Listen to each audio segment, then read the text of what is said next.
Masterpiece. This game is an absolute masterpiece. Games like Deathbulge, Battle of the Bands really illustrate the tragedy that is our current gaming marketplace. Right now everyone is shelling out for Baldur's Gate 3. Don't take that as a slight, I'm sure it's an excellent game for the very patient fans of the series who really deserve it. But that game is sucking $60 out of their wallets, and that is just so much money. When really good AAA games hit the market, smaller titles can struggle. How do you get any screen time when all the buzz is about the blonde vampire snacking on you in your sleep, and how do you make sales when gaming budgets for the next 2 months have been blown? I'm lamenting, but it hurts to play a game this good and know that the spotlight is going to be shining on someone else this month. But hey, half the reason I have this channel is to nudge that light just a little closer to my favorites, so you know what? Let's jam. Deathbulge, Battle of the Bands is based on the webcomic by Dan Martin. Loosely based. Only 2 characters from the game are in it, and well, no offense to Dan, but I don't think I'm going to be following. But hey, we don't choose our parents, right? Whether it's a spin-off or a reboot, Five House's first entry hits every goddamn mark. This game was an absolute joy to play, I'm sad it's over, and I miss my trio of lovable, unstable idiots, so without further ado, let's meet the band. This is Briff. No force under heaven will wake Briff when he's sleeping, so we'll come back later. Instead, here's Ian. Ian is the only main character who also appears in the webcomic. Ian is a skeleton. A very well-built skeleton who dwells in a very well-built cabin in the very well-built Tonewood Forest. He plays bass. And bass. You will learn to love the puns. Ian does not do anything by halves. He is an emotional, volatile powder keg who flips from joyful to raging to weeping as fast as a coin flips through the air and just as quickly flips back again. Think Papyrus from Undertale, but with the skill and strength to back up his confidence. He's like an ancient Greek hero who only knows passion. Briff, you're literally on fire now! Faye is Ian's adopted sister. That's right, this girl was raised by a family of skeletons. Professional wrestler skeletons. Faye plays lead guitar. She's also the unofficial leader of the band. Unlike her brother, and possibly because of him, Faye has a healthy dose of cynicism. Growing up with Ian, she probably needed to be the yin to his yang so they didn't both get killed. There's so much to unpack where Faye is concerned that it deserves its own video. Just know that she is Ian's cooler-headed, more cautious counterpart, but no less fervent when she really believes in something. Okay, whatever, Briff, I'm just gonna go ahead with the story. When we first meet Faye, she's sleeping, but unlike some people, she's easily woken by 2 of her closest friends. Platinum and Scrumptious make up the band Platinum Scrumptious. These 2 are to be protected and treasured, and if you have any heart at all, you'll agree with me by the end of the game. They're bringing the hype about a newly announced Battle of the Bands, and they want Faye's band to be part of it. These 2 like to shine like diamonds, and they want Deathbulge to do it with them. So, step 1, get the band back together. We don't know exactly why or how Deathbulge broke up in the first place, but Faye has this recurring dream where she's backstage at a concert and has forgotten her guitar. It recurs a few times in the game, but we never get the full story, so draw your own conclusions. The deadline to sign up leaves no room to consult her friends, so Faye puts her name on the dotted line, officially registering her, Ian, and Briff as Deathbulge for the Battle of the Bands. Yeah, don't worry about that, I'm sure it's nothing to be concerned about. A quick trip into the Tonewood and Ian is ready to rock. But something funny has started to occur. Faye got jumped by a monster in the Tonewood, and she fought it off by playing her guitar. Not only that, but aggressive music directed at her hurts her. Has the band been cursed? Did that demon look sketchy to you guys? No, right? They meet a tree goddess, break a boombox, clean up some litter, and learn the dark truth about— oh, Briff's finally awake. Awesome, let's go then. Briff is a man seeking his destiny. The band's drummer, Briff, believes he and his friends are destined for great things, and like the others, he's eager to leap into the Battle of the Bands and show the world what he can do. Briff is the most socially well-adjusted of the group, and the most well-liked. Even your game save prefers to hang out with Briff, so it's no surprise that Briff starts out as your group's leader. Where the curse has Faye concerned and Ian intrigued, Briff refuses to call it anything but a blessing and a mark of greatness. While he makes friends and gives trust easily, Briff expects that to work both ways. Not prone to anger, Briff nonetheless doesn't tolerate mistreatment, and if you break his trust, he will hold a grudge that would make Ian cringe. That will surely not be important later. For now, the band is officially back together and ready to take on the world. What follows is one of the coolest RPG stories I've had the delight of playing. You might get the impression from the trailer that Deathbulge is a litany of absurdist comedy, and while it is hilarious and it is absurd, it's also very consistent in its storytelling.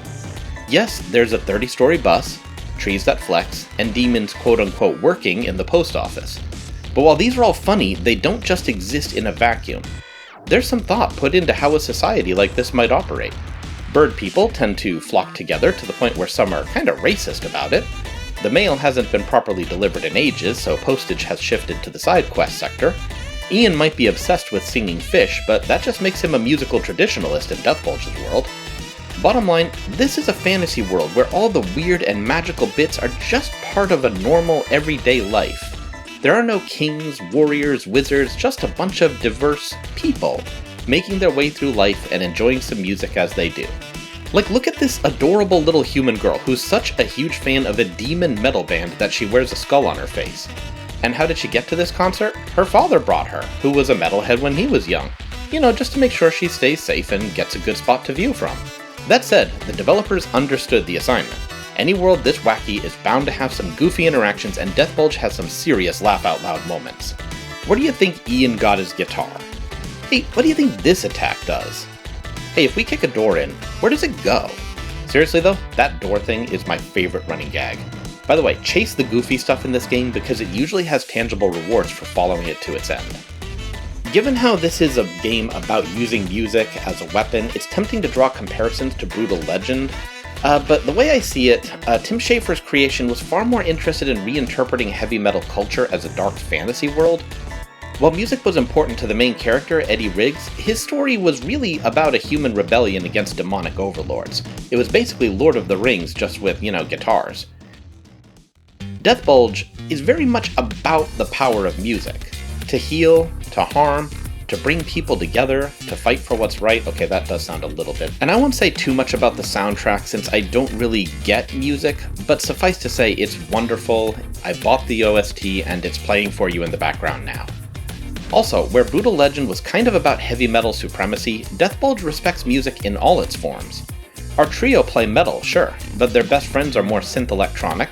One of our optional bosses is country western, and the game over screen plays a somber jazz note. One of the toughest fights in the game ends not with a judgment, but with an intense and heartwarming display of mutual respect. And by hell, if it isn't earned. But hey, that's enough of the world, let's talk about the actual fighting. That's the meat of the game, and what you'll spend most of your time doing. When Final Fantasy IV launched, could Hiroyuki Ito have known what he would unleash when he created the active time battle system? RPGs have been using this system for decades. The gist is that every enemy and character's turn is on a line, usually affected by a speed stat. When they reach the end of the line, they take their turn. This is almost mandatory in today's world, replacing the old hero turn, enemy turn structure of the early years. Deathbulge has its own spin on the formula, and it is ingenious. As usual, characters and enemies move down the track, but they each have their own track. When they get to the end, they act. Not too different so far. But instead of each band member being represented individually, the band as a whole has one icon, and so they get one action per turn. This does put them at a disadvantage since enemy parties are often 2 to 4 strong, but only the frontman of the band is in the line of fire. So there's benefits to having high health Ian tanking hits while harder hitting Faye handles damage output. Now we're seeing an increase in turn-based systems that call for higher levels of skill. Deathbulge's specialty is dynamics. Faye is faster and will get more turns in the same amount of time than Ian. So if you want, you can keep Faye on the track for speed and swap in Ian whenever there's a punch to take. As long as an attack animation is not currently playing, you can switch characters as much as you want. You can just cycle them through like a wash if you want. Once your turn is up, you can have any bandmate take it. Your timing will be critical to maximizing your chances of success, but it isn't entirely that simple. So this is Pain. Pain is a measure effect. When a character's icon passes through the measure effect, it's applied to them. In the case of Pain, they take damage. All of a sudden, having Faye in the front line for her speed puts her in the line of fire, so is it still worth it? There are several measure effects, and some are unique to certain enemies. Combat is about more than just pure damage. It's an ongoing game of stacking the benefits on yourself while hexing your opponent into the ground, all while spinning the dinner plate of Deathbulge's band members to keep exactly who you need up front at all times. I don't even have time to talk about the pet system, just know that you should use pets, especially Yankee. It's really cool how this stuff works in the lore. Not everyone in Deathbulge is cursed, but since the curse makes them vulnerable to music from anyone can take part in a musical battle, cursed or not.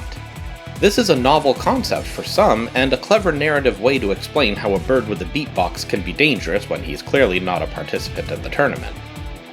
Thing is, the damage they're doing is real. We're confirmed to be killing monsters in the forest. Once we break a boombox by playing a guitar at it. This power is not just for show, it's destructive and dangerous. So to that end, let's talk about fine print.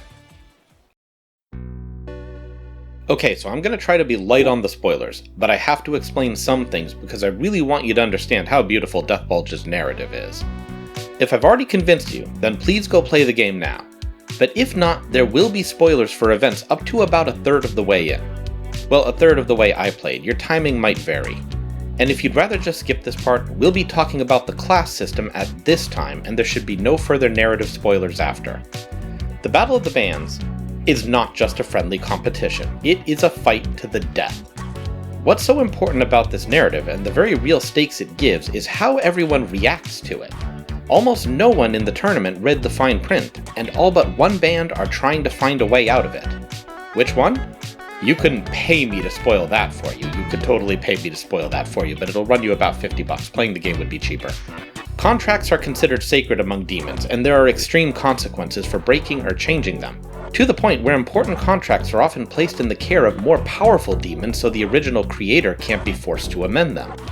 In the case of the Battle of the Bands, their contract is being held by the demon metal band Apocalypse. That's Apocalypse, with no A, known far and wide as the most powerful metal band in the world. Deathbulge's only hope is to find Apocalypse and force them to amend the contract. The shot is so long that Deathbulge is the only one willing to try it, and no one believes they can pull it off. I want to stress that this isn't a comedy moment, and that's important. Deathbulge's humor works because it takes itself just the right amount of serious. In this wacky world, things like life and love, friendship and family are still important, and those who treat them casually are called out on their bull. This solid foundation is vital for Deathbulge's impact. I'm going to go into one scene in particular because, as the meme says, it just got to me, okay? On the bus ride, Deathbulge climbs the stairs to find that Platinum and Scrumptious have acquired a first-class suite. By the way, real buses should have this. When we talk to them, Platinum has her hair down and is dressed in comfortable pajamas. Scrumptious is sans makeup, shirt, and relaxing on the bed. When Faye remarks on the cost of the ticket, they make the very valid point of there being no better time to splurge. And when Faye tries to bring up the tournament, Platinum asks that they not talk about it, that they have agreed, no bad vibes in the first-class zone. I want you to imagine being in your early 20s and learning you'd accidentally signed up for the musical Hunger Games. As if this wasn't bad enough, you pushed some of your closest friends to sign up too. Scrumptious is sometimes hard to read, but Platinum's feelings are very clear here. She feels guilty about what she's done, even though it was an accident with good intentions. She also isn't able to face this, at least not yet, it's just too much. She really doesn't want to kill, and now she's facing the prospect of dying in less than a week. So for the moment, she's choosing not to face it. It's all she can do right now. It's not enough. It could never be enough. It's not a plan of action, but it's all she has at the moment. For as many laughs as there are in this game, there are just as many moments of deeply touching humanity. There were boss fights that had me so tense leading up to them, waiting to see what twist the game was going to throw at me and whether it would make me laugh, cry, or somehow want to do both. Okay folks, we are now exiting spoiler territory. You may remove your obligatory earplugs. Because I have saved the best about this game for last, we're going to talk about Deathbulge's class system.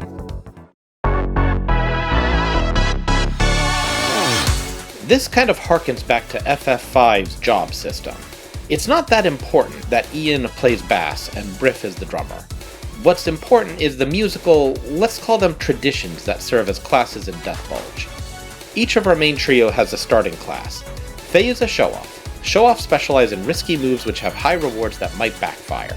Ian is well-toned, and I can only assume he came up with that name himself. Well-toned performers specialize in high damage and defense but have low speed.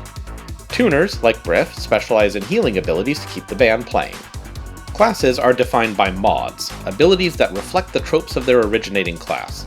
For example, hair shredding is a show-off move that inflicts pain on the enemy but might backfire and inflict pain on Faye instead. Tribute to Babby is a tuner mod that summons a pet fish who heals a random party member on its turn. Mods consume hype. Mana. Hype recharges over time whenever a character is in the backline. It can also be recharged with items, and I never really talked about the merchandise system. Suffice to say, it's very well done, it maintains the value of consumables, removes the need to stock up on specific ones, and never leaves you thinking, maybe I shouldn't use this because I might need it later. It's very good. So if those are our starting classes, how do we change classes? Well, every character has a class slot, and the mod you put there defines the class. Every class can be used by 2 of the 3 bandmates, and they all have their own stat allotments. So both Faye and Ian can be show-offs, Ian and Briff can be tuners, Faye and Briff can be buskers.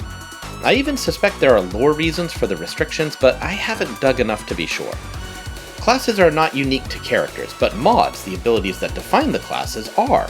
So where Show-Off Faye is big on inflicting pain, Show-Off Ian is more about bombs and slowdowns.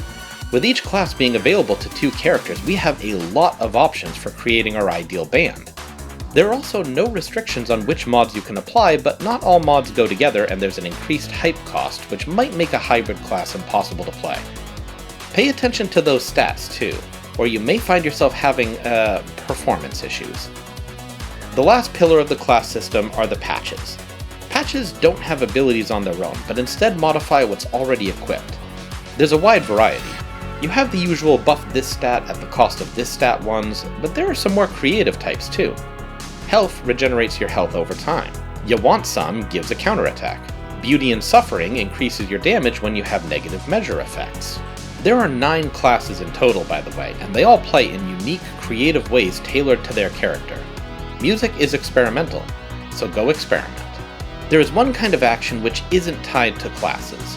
Most enemies have the chance to drop beats. Beats are moves stolen from enemies. Each character can equip one, regardless of class, and these let you fill holes in your arsenal and help round characters out. Since they don't consume hype, they can always be used. The caveat is they come as random drops, except for certain mini-bosses who provide more powerful beats which are guaranteed. Beats also don't scale with your stats. They can be upgraded to a point, but eventually you will outlevel their usefulness. Truth be told, I didn't find beats the most useful thing in the world. There was rarely a time I preferred to use one over a hype-consuming mod, and they tended to feel underpowered. At the halfway point, I was struggling to care which beat was equipped to who. Given the care that has gone into the rest of this game, this was a surprising miss. But then I crossed that halfway point and unlocked the Sampler class. The Sampler is Deathbulge's answer to my problem. Instead of class-specific mods, the Sampler can equip any 3 beats and combine 2 of them into a single attack. This takes beats and makes them the building blocks of a make-your-own-class class. There are even some patches that specifically improve the use of beats, making them a must-have for samplers. Sampler is also the only class that all 3 characters can play, meaning the number of possible band combinations is way higher than I can calculate. It took me 24 hours to roll credits on Deathbulge, and it almost feels like too much game is crammed into this tight package. You know how in Dark Souls you can go back and respec and try a whole different build? It's the same game, but you could conceivably go back through Deathbulge and play it an entirely different way. There is nothing in this game which is not worth doing. The main story is moving, tense, and hilarious. The side quests are fun, goofy, except when they're not, and despite being optional, all contribute to the main quest. There's no filler, no waste, no grinding, just an absurdly well-constructed game by developers who wanted to show what they could do and succeeded so well. Well, there you go. This is Deathbulge, my shiny new game. It's only $20. Please go buy it. And if you do, you have my most sincere thanks for playing.